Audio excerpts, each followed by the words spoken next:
মাধ্যমে অতিথিবৃন্দ কইতর উড়াইতেছেন আপনারা সবাই দেবকা আমরা অনুরোধ করলাম অতিথিবৃন্দরে পায়রা উড়াইছেন কইতর উড়াইছেন দেবকা মাশাআল্লাহ অত সুন্দর জালালি কইতর যাকে উড়ে আকাশে উড়ে জালালি কইতর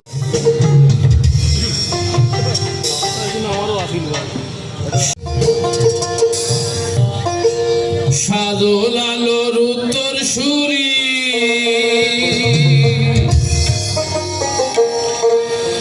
দেশ বিদেশ বেটাগিরি আমরা হকল সিলটি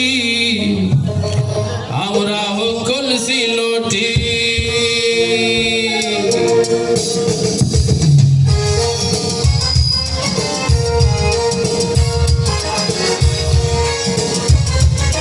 ইতিহাস ঐতিহ্য সংস্কৃতি আভিজাত্য এইগুলারে ফিরাইয়া আনার লাগি পুনরুদ্ধার করার লাগি আমরা হাসন রাজা লোকসাহিত্য এবং সংস্কৃতি পরিষদে আজকের এই আয়োজনটা করছে।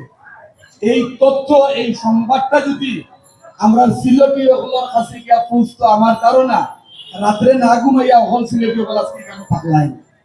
এটা হওয়ার কারণ হইল যে আমরা ভাষার বিবর্তনের লগে লগে এমন একটা জায়গা গিয়া অবস্থান। বিশিষ্ট প্রবীণ কণ্ঠশিল্পী হিমাংশু বিশ্বাস, সম্মানিত সুধী মণ্ডলী, আমাদের মাঝে উপস্থিত হয়েছেন সিলেট যে অতীতের যে গৌরব যে ঐতিহ্য আমরা যে সাহিত্য এবং সংস্কৃতি আমাদের যে ভাষা এটা আমরা সারা বিশ্বের বুকে তুলিয়া ধরতে পারবো। আমি আমার আর বক্তব্য দীর্ঘায়িত করিয়া না, এই সুরমা নদীর তীরে আপনার আমার সবার ঠিকানা এই গরিগরের নিচে আজকে আমরা এই সুন্দর আয়োজন আপনারা সবাই উপভোগ করবা এবং আগামীতে আমরা যেনও যাই আমরা অনেক সময় জাতীয় পর্যায়ে সিলেটের কথা বলতে পারি না, আমরা অনেকে লজ্জা বোধ করি, অথচ অন্যান্য অনেক ডিস্ট্রিক্ট আছে যখন চট্টগ্রামের লোক যেন যায় তারা চট্টগ্রামের ভাষা ব্যবহার করে। আমি অনুরোধ করবো চিটাঙ্গের ভাষা।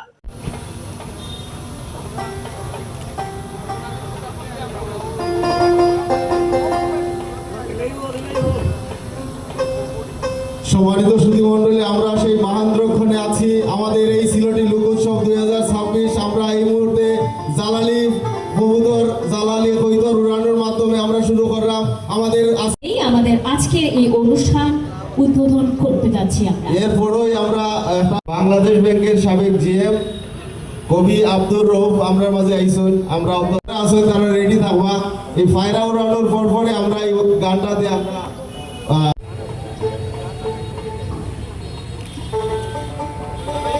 আমরা সিলেটে আমরা সবাই একসাথে গাইবো। আর যারা আছেন শিল্পী মিউজিশিয়ান রেডি করবেন।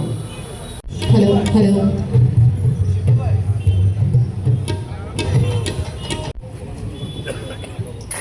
আমরা এতক্ষণ শুনছিলাম যে কয়েকজন আমরা